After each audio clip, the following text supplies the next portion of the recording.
Wings of Silver. This is the story of the United States Air Force today. A fighting force with more strength and capability than has ever existed. It is an organization that combines talent, skill, and dedication in pursuit of one goal: gaining and maintaining the high ground when the Commander-in-Chief decides to throw a lightning bolt. And it comes with more raw power and greater ability to hit hard anywhere on Earth than any other fighting arm of the U.S. military. Let no one doubt that the word superpower has real meaning, or that these men and women, these planes, and this advanced technology makes that meaning clear. As we lift off, the world knows we do so on Wings of Silver.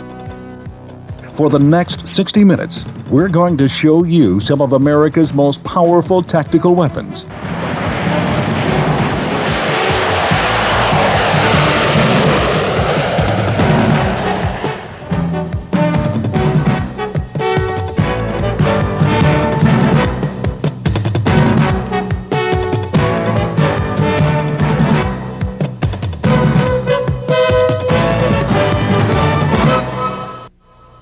KC-10 Dizzy 1-1 will be refueling twice en route to Tyndall, taking on approximately 17,000 pounds of gas. South Aberdeen, South Dakota will split from the KC-10 and proceed to Tyndall on our own. Any further questions? Let's go. The United States Air Force today has discovered the secret to delivering air power anywhere in the world. It's found a way to move America's frontline interceptors to any strategic area in a matter of hours. The secret is the McDonnell Douglas KC-10A extender. The KC-10A can load up to 60 ground staff or other support personnel and up to 200,000 pounds of fuel. It's this fuel that gives the Tactical Air Command pilots the ability to reach targets halfway around the world.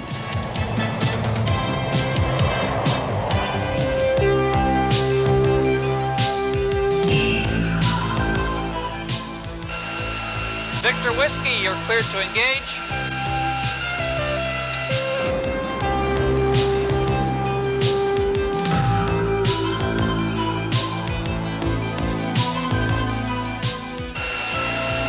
Pilot Boom, we have a good contact. Engineer, you can give us fuel.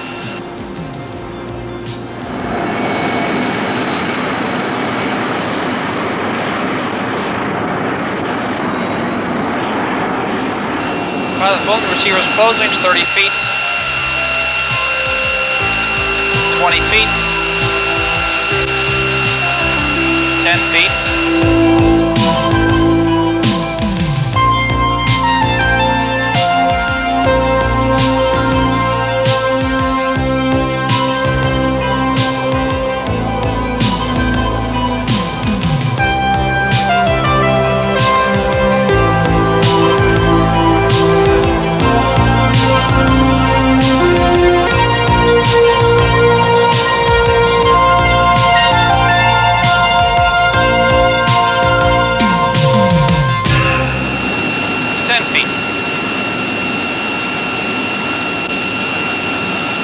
Six has a contact.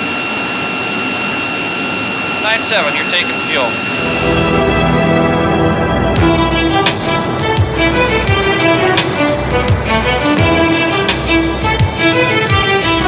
One 3, you're cleared to contact position.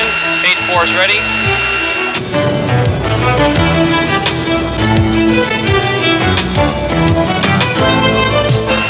Pilot Boom, the receiver's closing.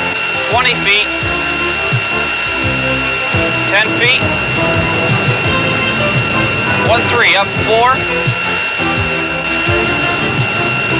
Pilot Boom has contact. You have your upload, 10,000 pounds. 8-4, disconnect now. 8-4 has a disconnect. Boom's clear.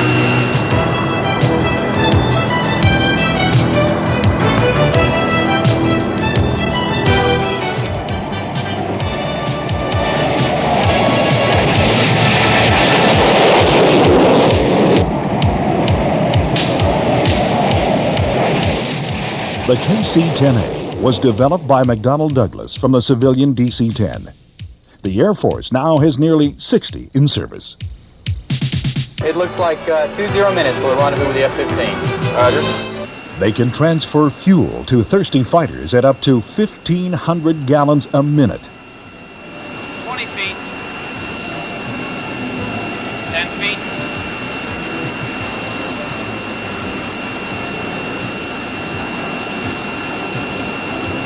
Line 6 contact. 9-1, you're taking fuel. Yes, sir, you're taking 2,500 pounds a minute. 8-4, disconnect now. 8-4 has a disconnect, boom's clear. Mid-air refueling doesn't just apply to fighters. It's for every type of aircraft. You're cleared to pre-contact position, call stabilized. Cleared to contact position, forward 50.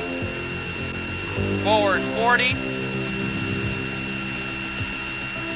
Forward 30. Forward 20.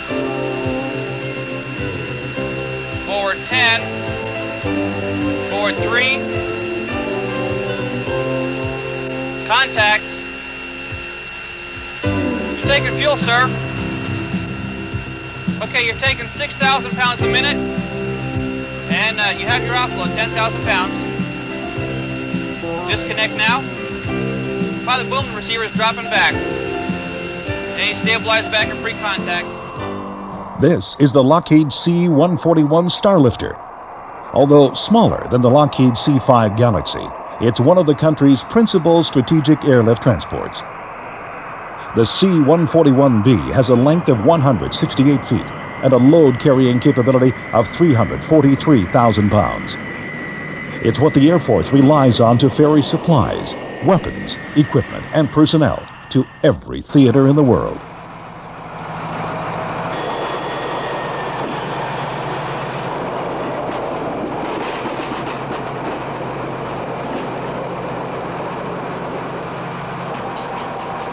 From one of the largest to one of the smallest, this is the General Dynamics F-16 Fighting Falcon.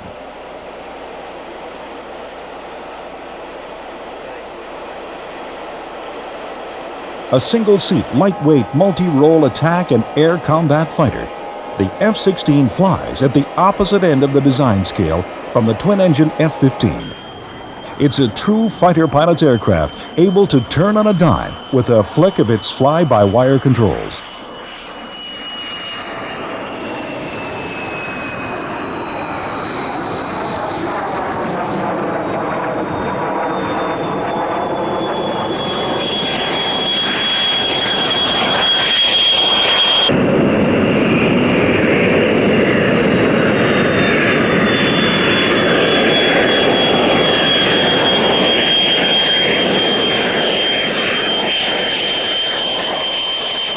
And now, here's a sight that has terrified aggressors from the Middle East to Vietnam: the McDonnell Douglas F-4 Phantom.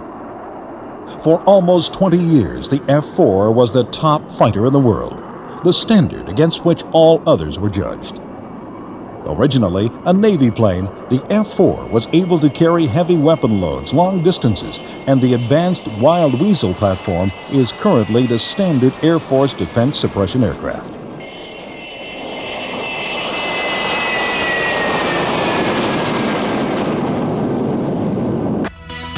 Above all today, the United States Air Force flies the McDonnell Douglas F-15 Eagle.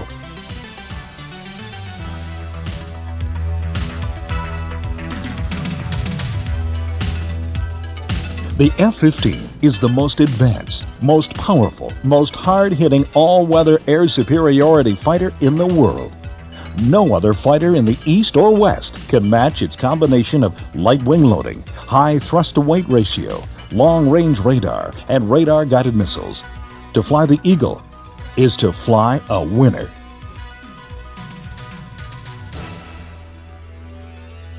Flying fighters requires coiled tension, single purpose of mind, unwavering calculation, and instant resolution of problems in a high-risk environment where hundreds of things can go wrong. That's why every problem solved in the ground is one less to deal with in the air, where mistakes can kill in the wink of an eye.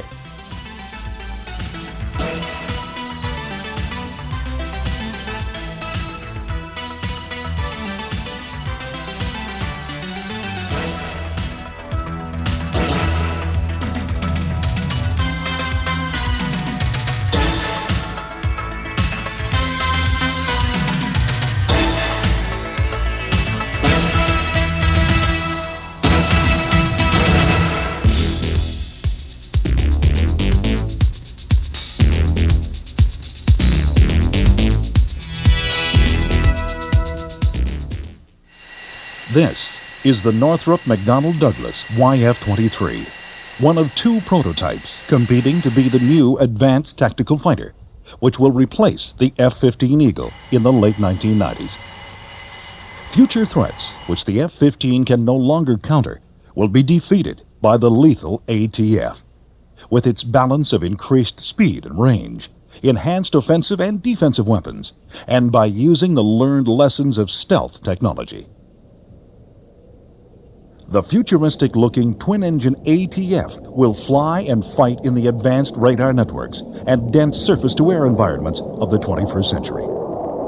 It will use a first-look, first-kill capability to detect and destroy enemy fighters of today and tomorrow.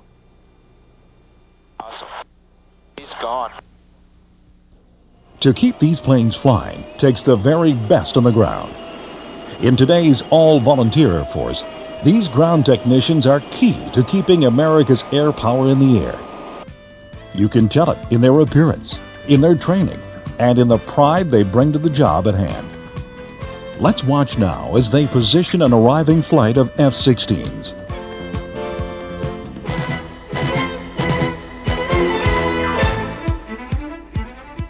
This kind of unified action is the result of thousands of hours of training, teamwork, and evaluation. The teamwork means that every man knows his responsibilities in keeping his pilot in the air. No United States Air Force plane ever lands anywhere without a crew chief or a reception officer to greet it. So far, we've shown you the key to strategic reach in the KC-10 and the C-141. We've shown you the best lightweight dogfighter, the F-16, and the best long-range interceptor, the F-15. Now, meet the Warthog, the tank-busting Fairchild Republic A-10 Thunderbolt. The A-10 grew out of one of the greatest lessons of the Vietnam War, that close ground support is an art form all its own. The A-10 is optimized for just this role, to deliver devastating firepower with pinpoint accuracy, while protecting its pilot with armor and system redundancy. All these aircraft, the ones you've seen and the Phantoms arriving here, have to be fully armed to be fully effective. That sounds simple enough, but in fact, arming a modern warplane is neither simple nor easy. In fact, it's such an important part of Air Force preparedness that it's the subject of an annual competition among ground crews to see how fast and accurate they can be in arming similar warplanes. Now taxiing onto the flight line are Vogt A-7 Corsairs. The Corsair was designed to be a small and cheap replacement for the Navy's A-4s, with twice the range and payload. In that role, it was very successful from the mid-1960s to the mid-70s. It still forms the backbone of many Air National Guard and Air Reserve squadrons. Today, the A-7 is a reliable workhorse, especially for training pilots who now fly the F-117A stealth fighter.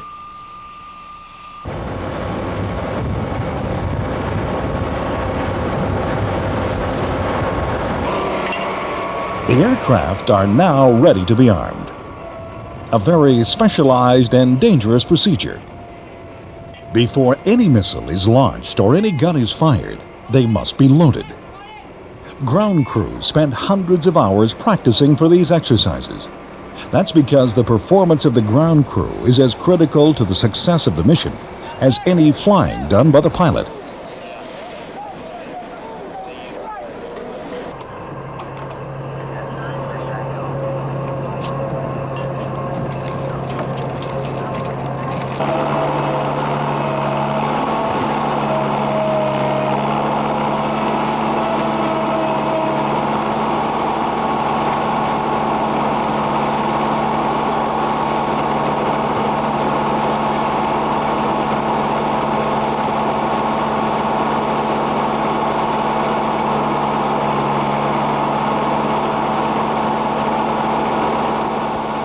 One way to look at it is this. In Operation Desert Shield, time spent rearming is time missed from the front, when a particular bomb or a specific missile might have made the difference. That's why this training is in deadly earnest. Lives hang on each second.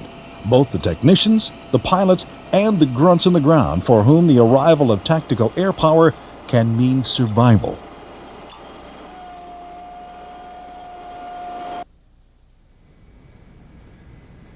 Getting information on your enemy is vital in war, but it can be even more vital in peacetime. In the late 1950s, as the Cold War threatened to turn hot, the Air Force first flew what was to become one of its most famous aircraft, the SR-71 Blackbird. This big black monster can maintain a cruising speed of 2,300 miles an hour at a height of over 95,000 feet. It holds all current aircraft speed, altitude, and speed over distance records.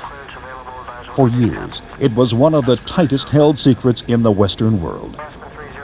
An immensely powerful, blindingly fast superplane, it was designed to be flown against the most sophisticated air defenses in the world and come back with pictures so clear you could count the shoelaces. Checked. Set. It's good. Water caution lights checked. Mine are good. Yeah, mine are good. Circuit breakers checked. Good in the front. Shifted, no problem. Burner's good.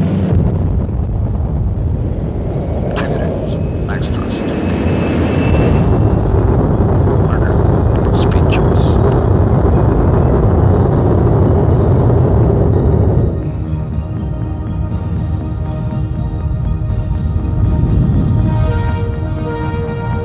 For more than 20 years, the Blackbird provided American presidents with a unique and critical look during times of crisis. This was an aircraft that was so far ahead of its time that it retired before time could catch up to it. It served its country for more than a quarter of a century and now rests in a place of honor at the Smithsonian National Air and Space Museum.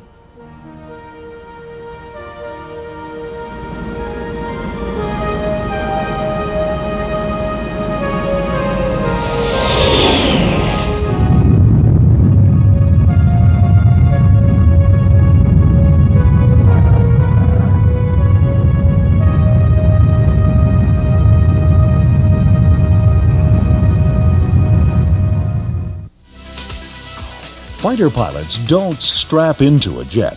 They strap the jet onto their backsides, using it as an extension of their mind, body, and soul.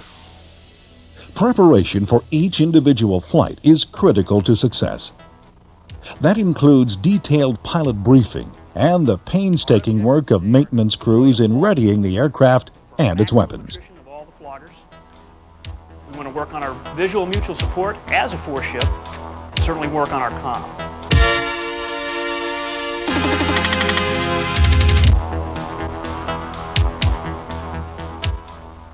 Remember, the mission out here in 1st Air Force and in the FIZ is attack warning and assessment.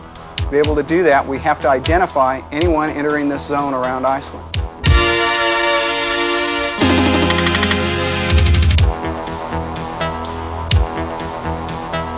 Our job is to get the escort, strip them, and then let the other guys go for the strikers.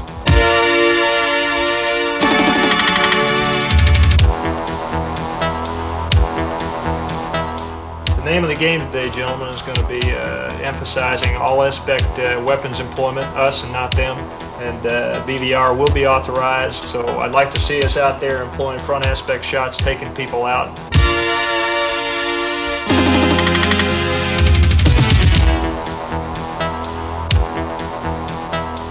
We want to target max number of entities, maintain force-ship mutual support, maintain visual element support, accept 0 losses. Everybody's job in here to kill their sort and then kill somebody else.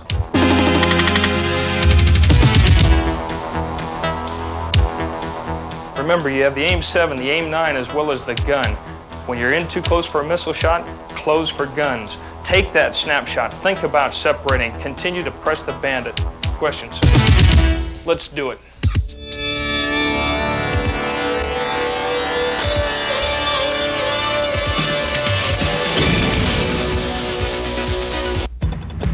When a fighter pilot in full gear approaches his multi-million-dollar airplane and returns his crew chief salute, his first words are, "Can we launch?" If the crew chief says yes, the pilot signs for the aircraft and begins his walk-around inspection. A fighter pilot cannot take off without the permission of his crew chief. A crew chief will not sign over the jet unless he knows to the limit of human comprehension that the jet is worthy of life itself.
Doing it right means making sure no step is skipped before any flight.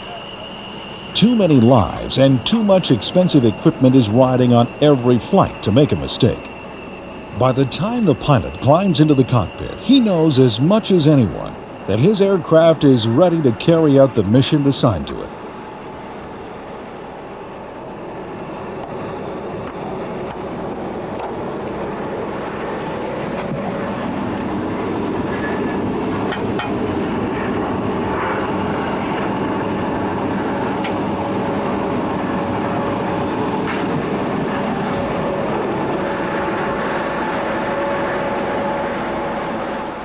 All of this has been preliminary. When he climbs into an armed jet fighter, today's Air Force pilot enters a different world. The real world, where he has to learn to fight and win in the air. From this moment on, the pilot's thoughts are on tactics, not technique. A shift in perspective from the routine to the terrifying, the world of air combat. A world like a deadly game of three-dimensional chess. Here, the classroom training, the flight simulator exercises, the group discussions have to be put into the subconscious. Now, aboard some of the most advanced technology, today's Air Force pilots have to measure up against the toughest opponents they will ever face, each other.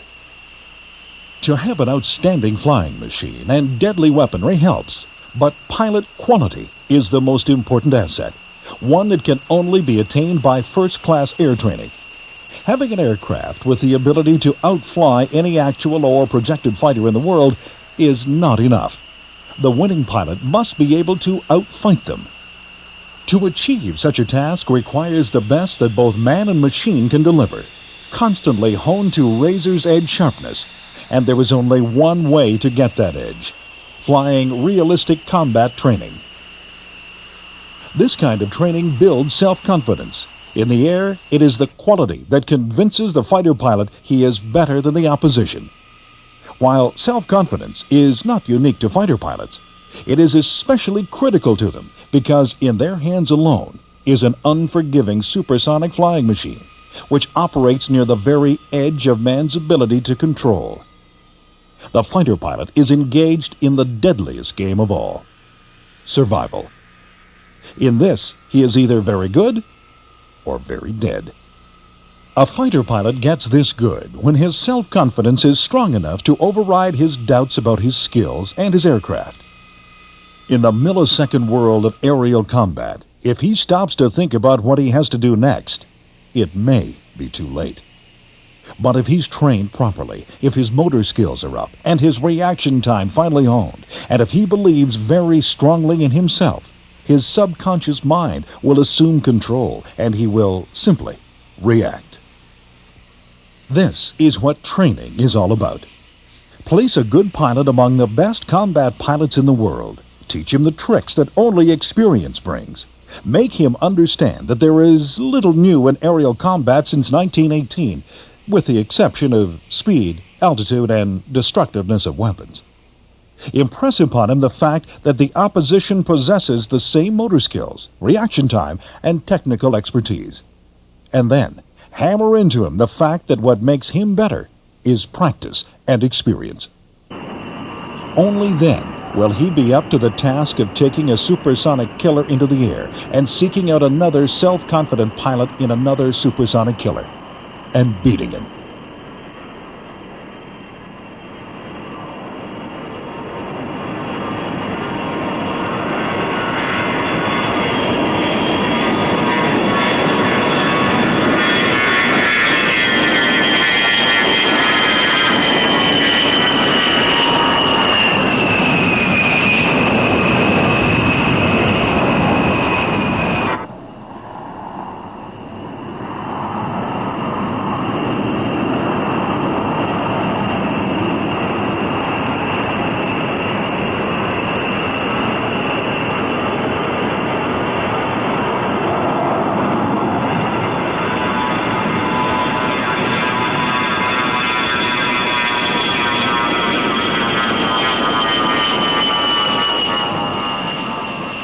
To make combat training as realistic as possible, missions are flown against dissimilar aircraft of other Air Force units, as well as carrier-based naval aircraft.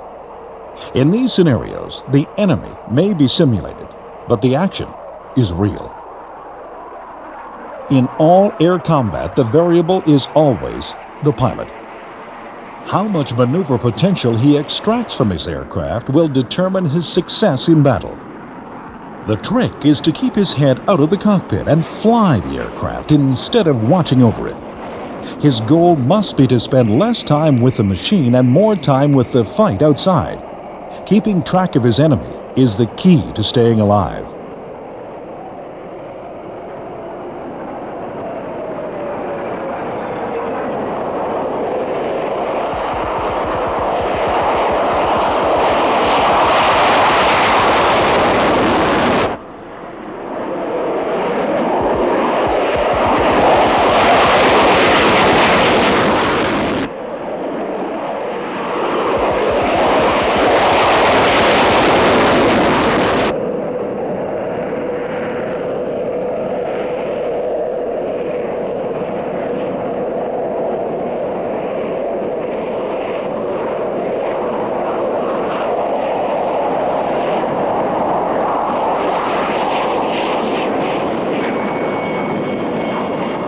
In training, or in a real war situation, the goal is always the same.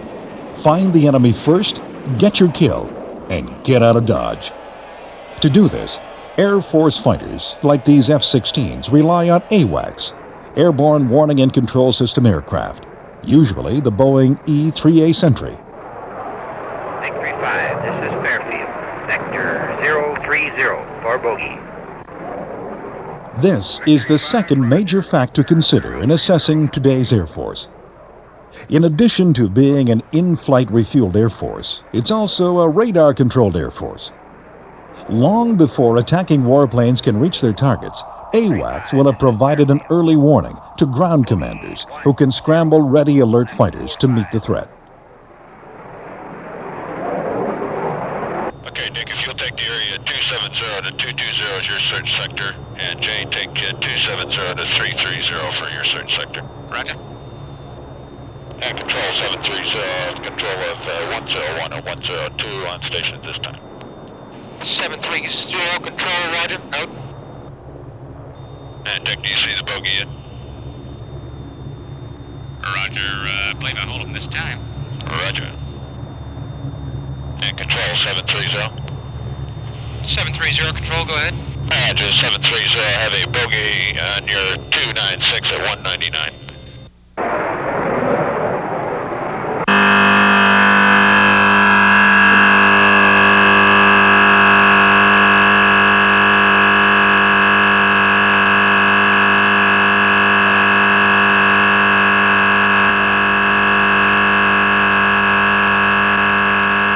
Basically, when the horn first goes off, you're pretty much just interested in getting down to your airplane and getting started and ready to go as fast as you can. And after that, you maybe have a little bit of time to think about what you're going to do. Usually about 2 minutes after you start, you also know whether it's priority 1 or priority 2 scramble. Maintaining aircraft on alert requires constant readiness, training, and preparation for wartime aerial combat. Under ideal conditions, it is a test of man and machine. In today's world, where the ideal is seldom achieved and complete use of each resource is imperative, maintaining the edge in air combat is not a matter of luck. It is the result of professionalism in every aspect of squadron life, from administration to avionics, from maintenance to munitions, from the flight line to the front office. It's the kind of job that requires only the best of man and machine, and takes both to their known limits and then beyond, together setting new standards of performance.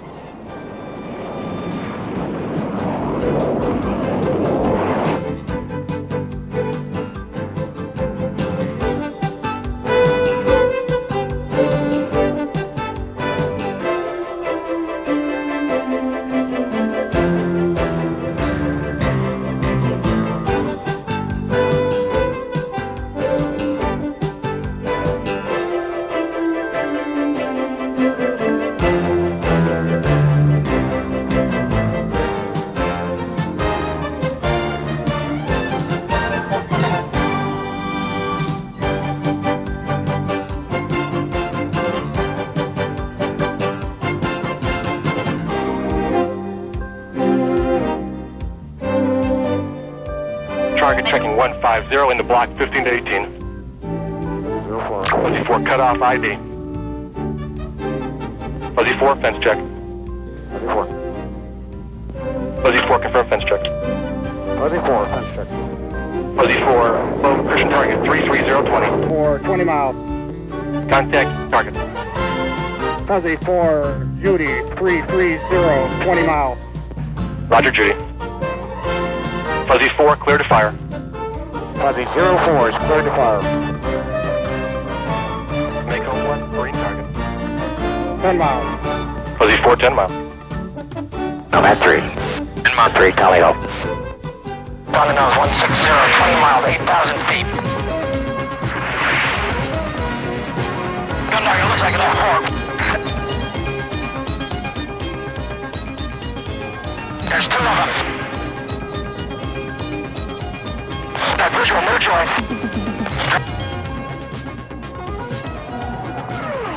Sendog check 30 right. Sendog contact 20 right, Angels 16, 20 miles head. Go autopilot right now, right in front of you. Okay, stand by, we got another 16 over dry right. Seconds visual. Right under my nose, right now. Yes, sir. Set high. Dragon's engaged. Dragon, there's a shadow right in front of you, about 2 miles. Okay, gun dog, we got one off my nose now. Down low, he's coming up on you. Keep cover, you're safe. Gun dog, in course 90 left. Roger. Gun dog, break up. We got 4 of them.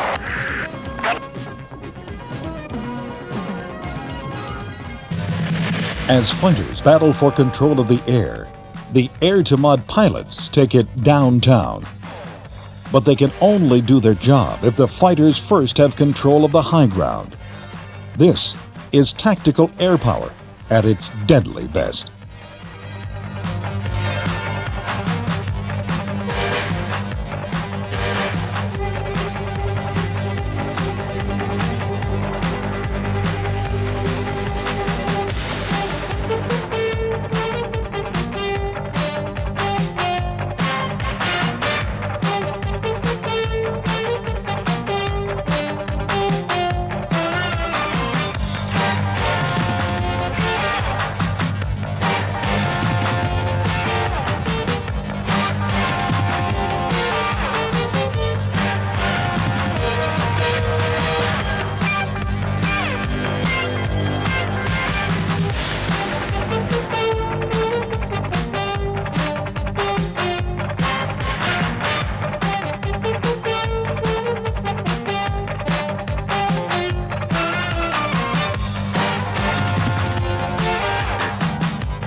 Okay, tally ho. Tally ho, I got him. Going the other way. Yeah, okay. He's no threat to you now. He's no threat. Overhead.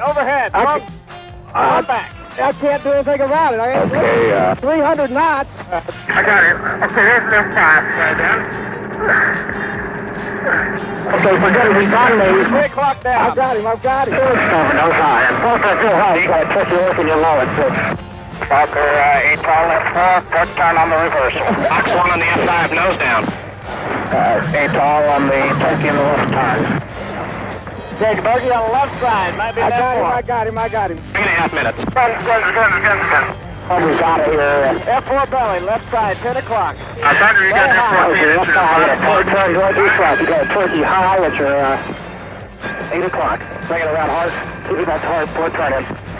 I got him. Hawk's got a That's all on the 30 degree F4. recall on the F14 going starboard through 240. Okay, let's find the Phantom and kill him. Think the Phantom just joined the fight, headed north.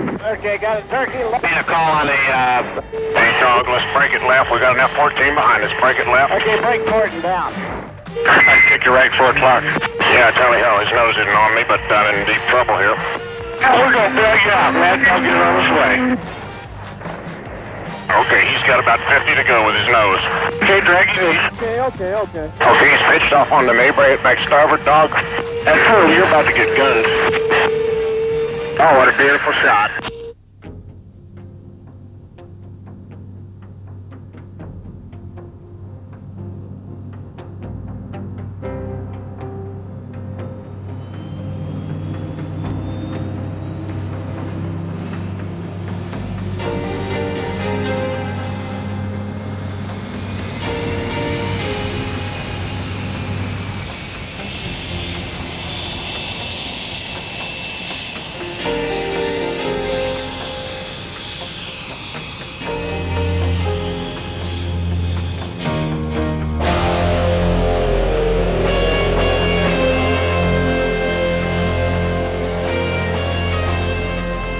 This is the top-secret F-117A, America's answer to the rising threat of radar-controlled missiles. From the moment an aircraft's radar cross-section, or RCS, became significant, the Air Force knew it had to have a plane that would be virtually invisible to enemy radar. What it got was this F-117A stealth fighter. For more than 10 years, America's best-kept secret. Designed as a demonstration project in 1976 and codenamed Have Blue, it was so good, so invisible, the President immediately transferred the project to the U.S. Air Force Systems Command and classified it top secret.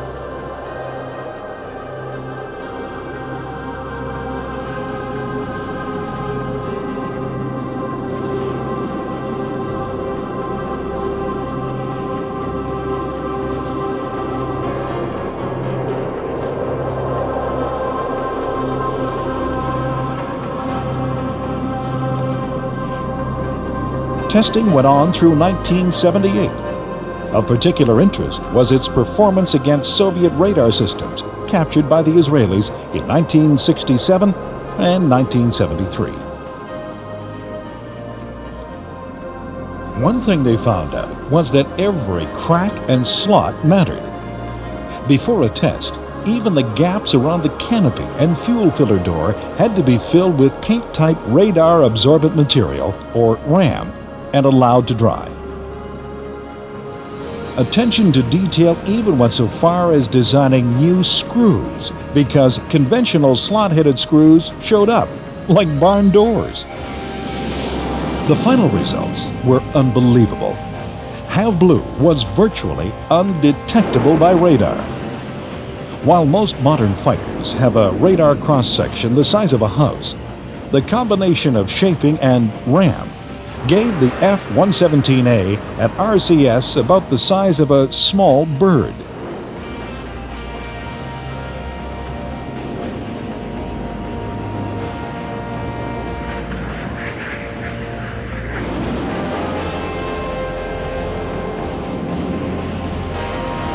It is deceptive, isn't it? Just looking at the shape makes you think it's about the size of a sports plane.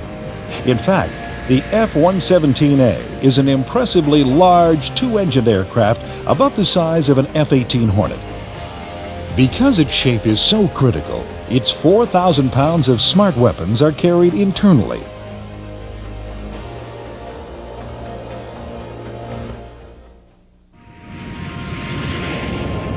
Handling. Well, remember, this was a plane designed almost exclusively for its radar cross-section. Pilots say it handles better than it looks, but they also have a name for it that probably reflects their true feelings. The nickname for the F-117A is the Wobbly Goblin. In ones and twos, the F-117A is meant to be an invisible killer. Its mission is to attack a small set of specific high-value targets, such as command and control centers. The Pentagon had to admit that this aircraft did exist after it carried out strikes in Panama during Operation Just Cause. When Iraq invaded Kuwait, President Bush ordered the F-117A into the Middle East. Now that caused some sleepless nights in Baghdad.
The F-117A, it's almost ghost-like.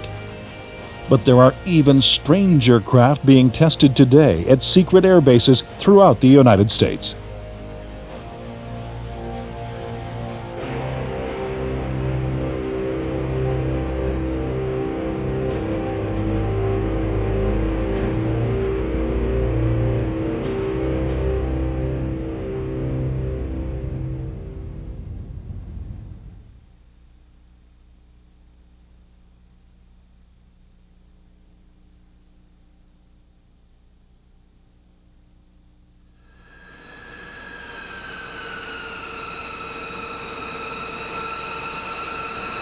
This is the B-2. You can see it, but to radar, it is almost invisible.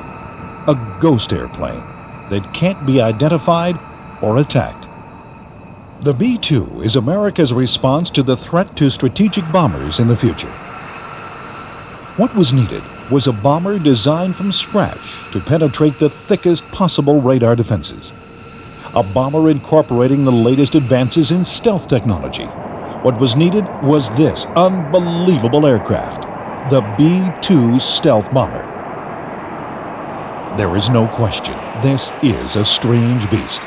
At first glance, the B-2 seems almost organic, like some giant manta ray come to live on the desert. That's from the side.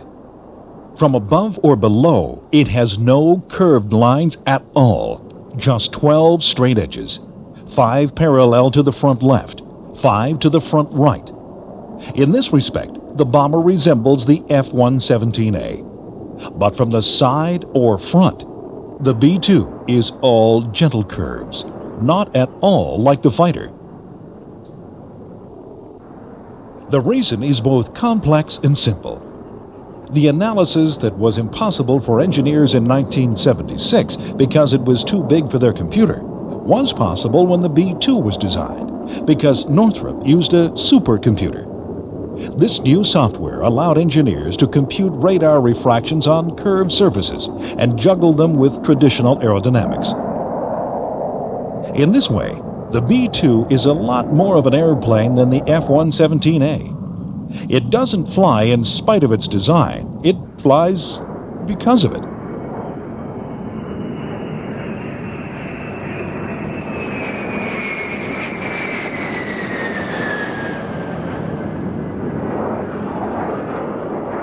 Imagine the B-2 coming toward an enemy radar. None of its surfaces will reflect directly backwards toward the transmitter. All the leading edges are covered in thick radar-absorbing material. The engines are buried deep inside the hull. Special efforts have been made to ensure there are no 90-degree corners that could bounce the signal through two right angles and straight back down to searching radar. The armaments are all inside, out of sight, but not out of mind. This is the plane the Soviet Union feared the most. At one swoop, it made the majority of Soviet radar defenses obsolete. They had been designed for typical frontal aspect radar cross-section figures of 10 square meters for fighters and as much as 1,000 square meters for a strategic bomber, like the B-52. They were not designed for a bomber with an RCS of 0.01 square meters. Cleared to contact position, forward 50, forward 40, forward 30, forward 20, forward 10, forward 3, contact. You're taking fuel, sir. Okay, you're taking 6,000 pounds a minute. There is an argument made by some experts that these two planes, the F-117A and the B-2, played a part in ending the Cold War. The Soviet Union's economy was already stretched to match America's military might when Russia discovered it had a new problem: fighters and bombers that could not be seen, and thus could not be stopped. These experts say it was the straw that broke the camel's back. That Russia in effect said, Uncle Sam. And you have your offload, 10,000 pounds. Disconnect now. Pilot boom, receiver's dropping back. Okay, stabilize back and pre-contact.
check. 2, 3, 4, 5, 6.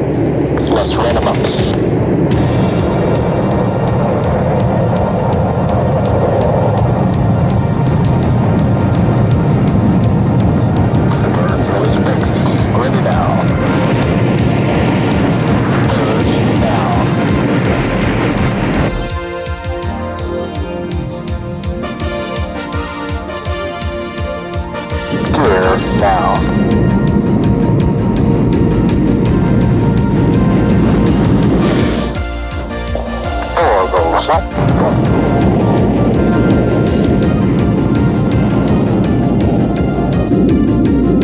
Forward, Jim.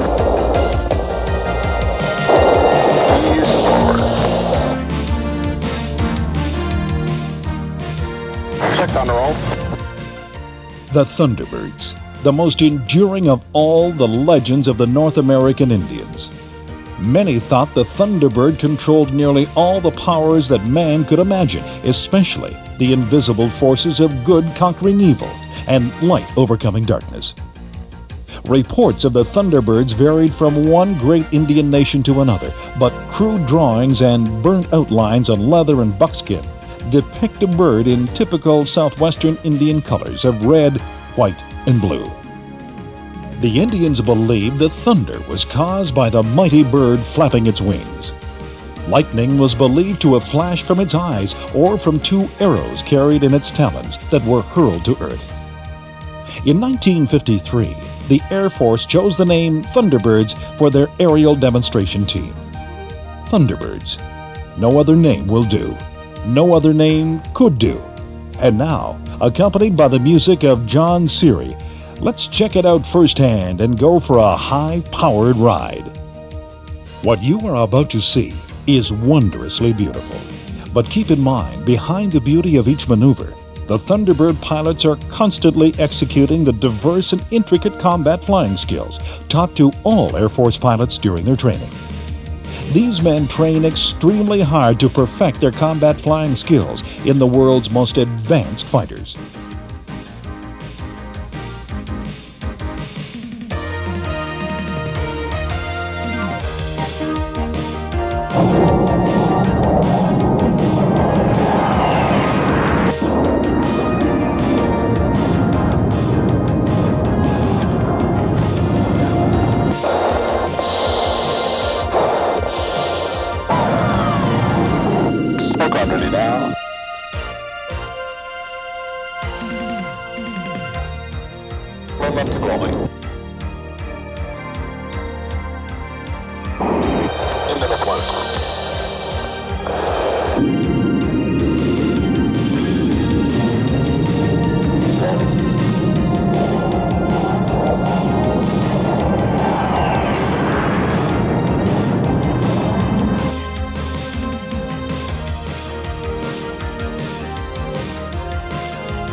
Oh, I have slipped the surly bonds of earth and danced the skies on laughter-silvered wings. Sunward I've climbed and joined the tumbling mirth of sun-split clouds, and done 100 things you have not dreamed of. Wheeled and soared and swung high in the sunlit silence. Hovering there, I've chased the shouting wind along and flung my eager craft through the footless halls of air. Up the long, delirious burning blue. I've topped the windswept heights with easy grace where never lark or even eagle flew. And while, with silent lifting mind, I've trod the high, untrespassed sanctity of space, put out my hand and touched the face of God.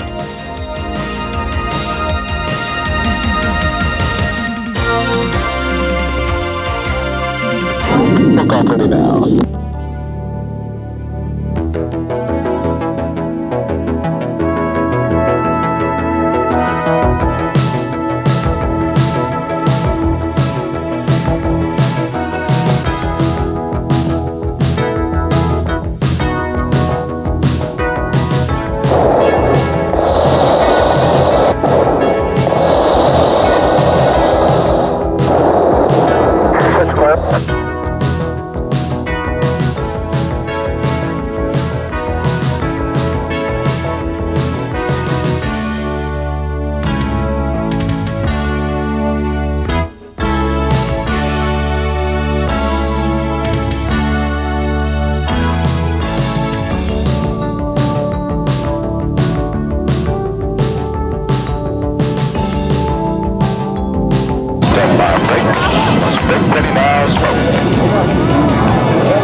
Behind any Air Force pilot and his precision flying is a large, talented corps of specialists and support people who keep the aircraft flying around the clock and around the world.